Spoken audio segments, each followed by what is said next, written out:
రాష్ట్రంలో ఒక దారుణమైనటువంటి సంఘటన జరిగింది. ఒకడు అతి కిరాతకంగా వీడు ఒక పొలిటికల్ లీడర్ కొడుకు ఆ అండ చూసుకొని ఇష్టారీతిన 3 సంవత్సరాల్లో 30 మంది ఆడపిల్లల జీవితాన్ని ఛిద్రం చేసి దొరికిపోయినాడు. ఇది ఎక్కడో జరగల, మన పక్కనే గోవాలో జరిగింది. గోవాలో అసలు ఏం జరుగుతుందో కూడా ఏం అర్థం కావట్లేదు.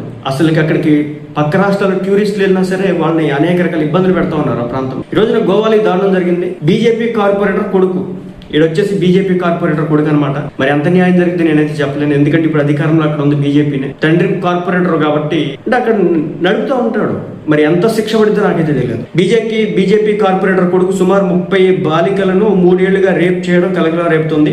వీడియోలో రికార్డు చేసి వాళ్ళని బ్లాక్మెయిల్ చేయడం ఇప్పుడు అక్కడ ఒక సంచలనానికి దారితీసింది. రికార్డులు చేయడం ఏంటి, వాళ్ళని బ్లాక్మెయిల్ చేయడం ఏంటి, వాళ్ళని వంచడం ఏంటి, ఈ విషయం బయటకు రావడంతో స్థానికులు తీవ్ర ఆగ్రహం వ్యక్తం చేస్తున్నారు. అక్కడ పోలీసులు చెప్పిన దాని ప్రకారం ఇటీవల గోవాలో బీజేపీ కార్పొరేటర్ కొడుకు